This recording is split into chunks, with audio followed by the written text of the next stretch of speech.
All right, I'm asked to speak about the future of banking. As the title suggests, it's a very big topic, which I can spend the whole day talking about it. But since I'm given around 20 minutes to do so, I'll make it as concise as possible in relation to the Gen Y customers that we have. Perhaps quickly introduction to DBS digital banking. I'm not too sure how familiar or user out there. iBanking was launched in 1995, the same year that William joined Old Chang Kee. If you realize, it's 20 years, almost 20 years into the making. I think we're one of the pioneers in terms of internet banking. M-banking was launched 15 years later, recently 4 years back. We might not be the fastest, but I think the growth rate has been exponential. The motto that we follow very strictly over the last 18 years or so is to deliver the fast and easy and most importantly secure online transaction capabilities for our customers, which security is key, which also leads to the fact that we are the first bank regionally to offer money safe guarantee. So what's money safe guarantee? Money safe guarantee basically to ensure our customers their money are safe with us online.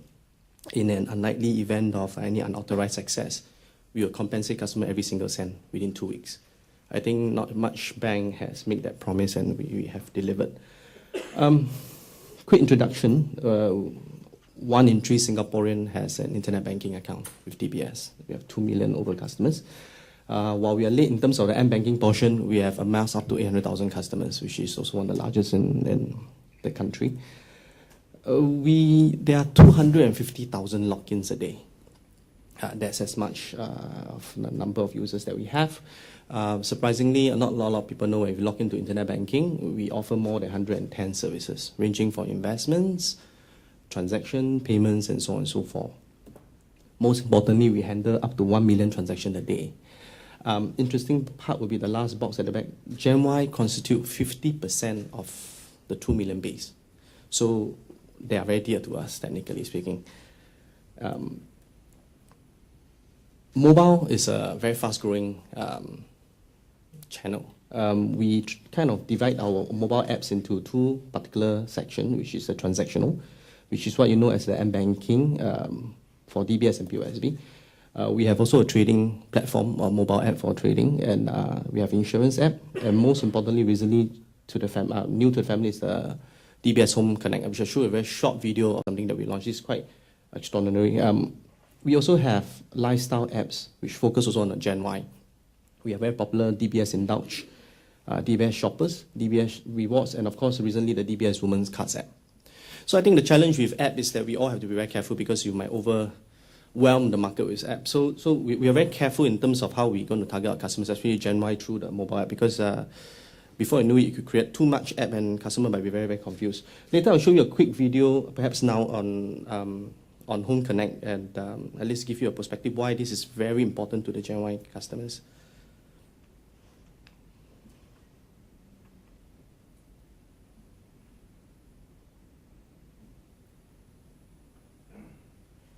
Is there sound for this?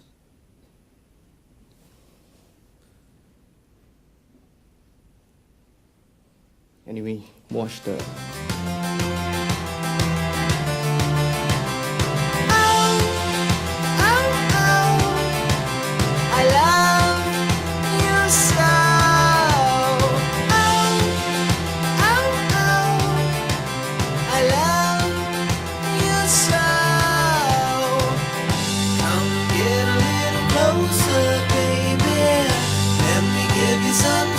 Sweet kisses, I need your love now, baby.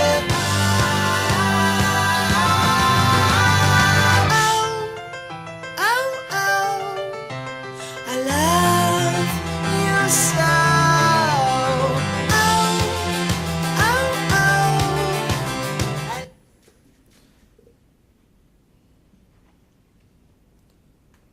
So as you can see from the app, we have created something that helps our Gen Y customers to actually make purchases for mortgages, calculators.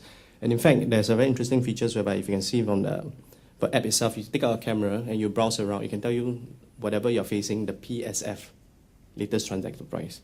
I think this is the first in Singapore and also regionally that we have delivered this. So please download and check it out. Being banks, we are very familiar with numbers. So in the following few slides, I'm going to show you some of the interesting trend that we have observed. Kind of leads to the question why and what the agenda, what are the strategies we have to targeting at the Gen Y customers. Without saying, I think you've seen this report quite a fair bit. I think the number of smartphone users globally has increased. Now we increase up to over 20% of customers globally are using smartphone. That's quite a big number over the last few years. And the smartphone ownership by income in age group, if you can see, hovers around the Gen Y group of customers, which is also not surprising.